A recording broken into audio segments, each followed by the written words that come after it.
Et ben tous les matins, on vous répond avec Jean Sibilia, doyen de la faculté de médecine de Strasbourg. Bonjour Jean, merci d'être avec nous ce matin. Bonjour. Avec une question que j'ai récupérée qui nous dit que de plus en plus de scientifiques pensent que certaines personnes infectées par le virus pourraient déclarer finalement de graves symptômes post-viraux de type syndrome de la fatigue, mais une syndrome de la fatigue chronique. Et c'est une bonne remarque. On va voir ça dans les prochains mois. C'est pas un scoop parce que il y a bien longtemps dans les vieilles infections qu'on appelait la brucellose, vous savez les infections qu'on attrapait en mangeant du fromage de chèvre, qui existent presque plus aujourd'hui, ou la tuberculose, on avait décrit ce qu'on appelait des patraqueries. C'est-à-dire les gens restaient très fatigués, douloureux, fatigués, pas bien pendant des mois, voire des années, voire toute la vie. Donc c'est des symptômes qu'on a décrits avec des virus, des bactéries, qu'on décrit aussi avec la maladie de Lyme, qui est très célèbre. Je ne sais plus très bien d'ailleurs quel est le rôle de la bactérie dans ces phénomènes-là, mais enfin c'est décrit, donc il n'est pas impossible, mais seule l'histoire le montrera, que après une infection par ce virus, qui entraîne une grande fatigue, qui entraîne de l'inflammation, il n'y ait pas ce qu'on appelle un syndrome post-stress, parce que c'est un peu ça en fait. C'est un stress immunitaire, un stress inflammatoire qu'on développe après de la fatigue et des symptômes de ce type-là. Mais attendons, nous verrons. En tout cas, on est prêt. On est prêt à observer ces phénomènes-là et à les prendre en charge parce qu'on a une certaine habitude. Donc, on assumera la prise en charge. Mais c'est une prise en charge difficile, il faut le reconnaître. Mais il y a d'autres symptômes qui pourraient perdurer, autres que celui-ci ? Alors c'est une question qui intéresse beaucoup les médecins parce que ce virus va infecter, on le sait, un certain nombre de cellules, dont les cellules pulmonaires bien sûr, mais aussi les vaisseaux, peut-être d'autres cellules. Donc on peut se dire que le virus laisse une empreinte inflammatoire et qu'il pourrait rester des séquelles pulmonaires bien sûr, mais aussi dans d'autres organes. Donc je pense que c'est quelque chose qu'il faudra observer. On est très attentif aux complications chroniques. On suivra. Ça sera vraiment une découverte parce que les coronavirus précédents, notamment le SARS, il y a eu quelques éléments, mais pas grand-chose en fait. Donc on sera très attentif aux mois qui vont venir. En tout cas, on fera le point avec vous. Et puis, vos appels au 0826 300 300 avec Jérôme qui nous appelle de Cannes. Bonjour Jérôme. Oui, bonjour. Bonjour à vous. Merci d'être avec nous ce matin. Vous aviez une question pour le professeur Jean Sibilia. Oui, en fait, j'en ai deux en fait. Je voulais savoir, merci. Je voulais savoir, j'ai été opéré il y a à peu près 1 an et demi suite à une maladie chronique, avec une décortication pleurale. On a dû m'enlever le lobe droit du poumon, enfin le lobe droit du poumon droit. Donc, est-ce que malgré que j'ai retrouvé mon intégrité, enfin même si je suis peu comme avant, logiquement, je suis plus fragile, plus sensible au virus. Premièrement, je voudrais savoir. Et deuxièmement, en fait, j'ai une maladie aussi chronique, donc je suis sous anticoagulant, donc c'est pénible parce qu'on peut pas prendre tout et n'importe quoi comme cachet. Et je voulais savoir si, j'espère pas, je fais hyper gaffe, je venais à contracter cette maladie à un moment donné où, si ça doit revenir, il y aurait un pic. Est-ce que, vu qu'il y a 200 cloches à la télé qui, soi-disant, ils trient pas, je veux dire, est-ce que, vu mon état pulmonaire, est-ce que s'il y a vraiment beaucoup de monde, je risque d'être accepté ou refusé? En fait, je stresse beaucoup de ça. J'ai 46 ans. Excellente question et on va vous rassurer. Alors, la première chose, vous n'êtes pas plus à risque d'attraper le virus, d'être infecté, puisque votre histoire pulmonaire est une ancienne histoire, vous avez été opéré, il n'y a pas de maladie évolutive et l'anticoagulation que vous prenez ne prédispose pas à être infecté par le virus. Donc vous n'avez pas plus de risque que les autres d'être infecté. En revanche, le seul petit bémol, c'est l'état pulmonaire. Imaginez dans la plus mauvaise des situations que vous développiez une pneumonie liée au Covid-19.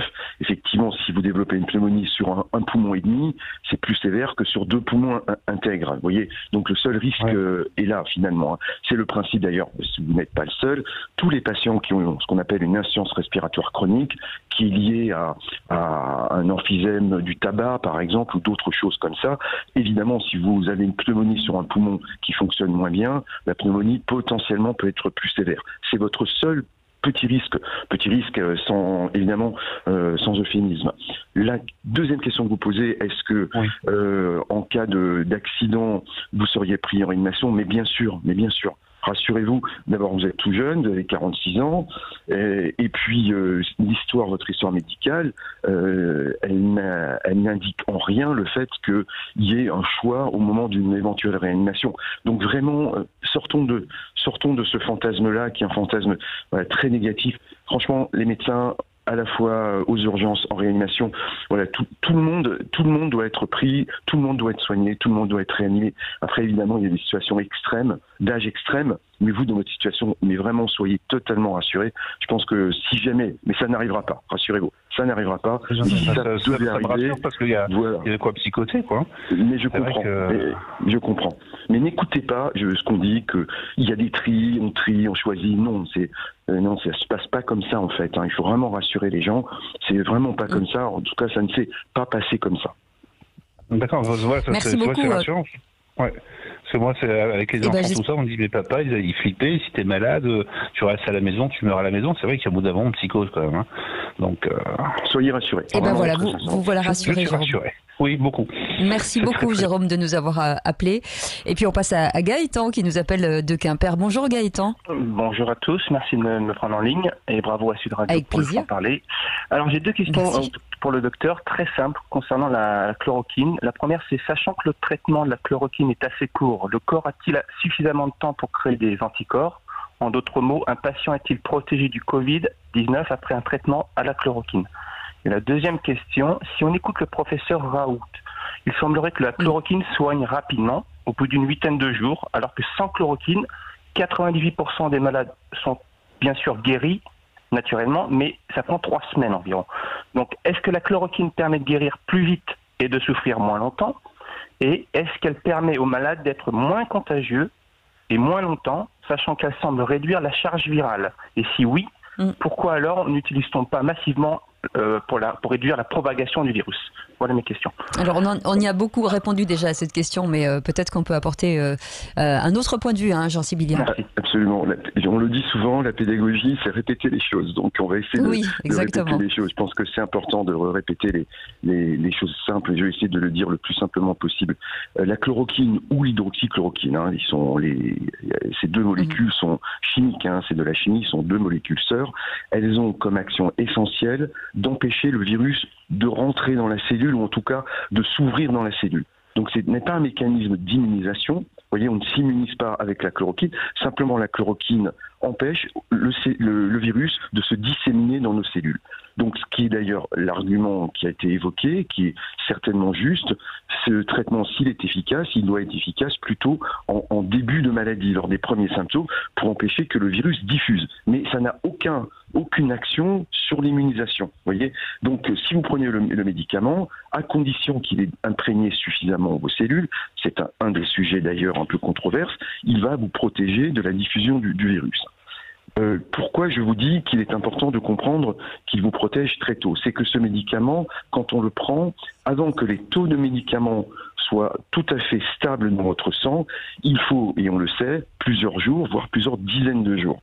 Donc ça a été une controverse, un peu médicale, un peu technique, pharmacologique comme on dit, mais c'est pour ça qu'on a un petit peu de mal à comprendre comment ça peut agir en 5 jours, alors que la fameuse demi-vie du médicament est de 25 à 42 jours. Donc vous voyez, il y a un petit mystère. Alors, il faut accepter les mystères, on ne sait pas tout, et on regarde les résultats, mais il y a ce petit mystère-là. Donc, en résumé, pour ce premier point, qui est important, ça protège de la diffusion du virus, mais ça n'immunise pas. Donc, si le virus n'est pas dans votre corps et qu'il diffuse moins bien, forcément, la virémie va baisser et vous allez vous améliorer plus vite. Deuxième chose, très importante, vous demandez pourquoi on n'en donne pas à tout le monde en fonction de ces éléments-là. Il est vrai qu'aujourd'hui, nous sommes le 17 avril, aujourd'hui, il y a des études qui démontrent un effet, celle de M. Raoult à Marseille, qui démontre une réduction de la virémie. Il y en a autant d'études en face qui démontrent qu'il n'y a pas d'effet sur la virémie. Notamment, je pense à l'étude chinoise de cette semaine, début de semaine, qui était une étude avec groupe témoin, contrairement aux études marseillaises, 75 malades dans les deux groupes, avec des doses d'hydroxychloroquine très fortes, hein, parce que dans cette étude-là, les gens étaient traités avec 1200 mg. Donc 1200 mg, c'est 6 comprimés de chloroquine, hein, avec 800 mg en dose d'entretien. Ils ont été suivis pendant 1 mois. Il n'y a aucune différence en matière de virémie dans les deux groupes. sur 25 jours. Donc après, où est la vérité? Je pense qu'il faut rester humble, on le dit chaque fois. Aujourd'hui, on a des études... Oui. Voilà, des études qui vont dans un sens, des études qui vont dans l'autre sens. Donc la vérité, elle sera quand on aura analysé l'ensemble de ces études. Il y en a au moins une vingtaine en cours, aussi bien en France qu'à l'étranger.